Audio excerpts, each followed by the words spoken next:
Hi everybody, it's me, Autistic Genius. I'm back to do another whiteboard talk. It's been so long. Yay, the whiteboard's being used. Woo, look at his face. He's so happy. He hasn't got a face, I lied.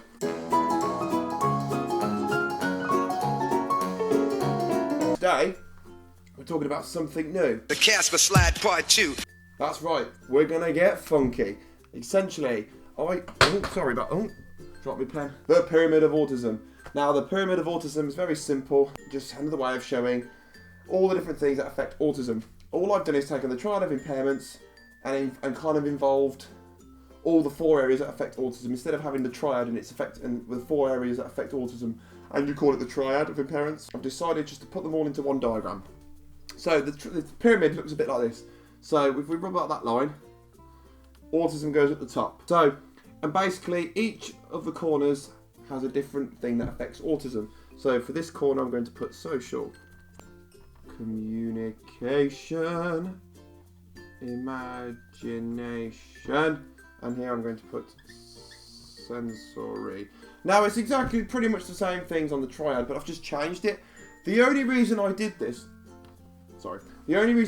is because it just didn't make sense calling something the triad of impairments when there's 4 main areas that affect autism.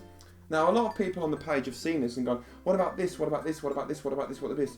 But the intelligent thing with the triad, before this, and this, I suppose, because it's the same information, just done in a different way, is that it covers everything. Absolutely everything. Let me just explain briefly what each things are. Of course, socialising, making friends, small talk, bonding with people, and all that kind of thing. Empathy, I guess, is another thing to do with social, but also that empathy, fantastic transition into communication. Communication is all about non-verbal and verbal. So your non-verbal is your facial expressions, your body language, all those, and the hand gestures, and you got your verbal, which is obviously any form of language that is used to talk, or no, to communicate. Any form of language used to communicate. That does include sign language, because I believe that is a language, and it's, although it may not be coming from the mouth, it's coming from the hands, and it's still a language. So I can consider that to be verbal. People get confused with imagination.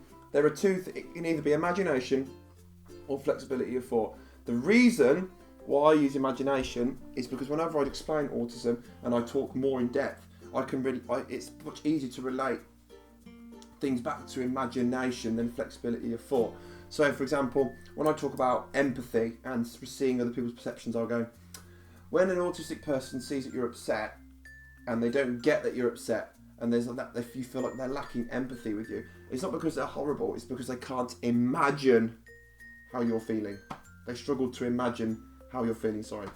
That's why I use the word imagination. And of course, sensory is the 7 senses. You've got your taste, touch, smell, hearing, sight, and then vestibular and proprioception. Done videos on all those, so check them out. That's all I've got time for today, the Pyramid of Autism. YouTube, comment on this. Facebook, comment on this. Twitter, comment on this. Anyone sees it, comment on it. Tell me what you think. I'd love to hear more. We've already had a great discussion about it on Facebook. Please, please, please check it out. And I hope to see you in the next video. Bye!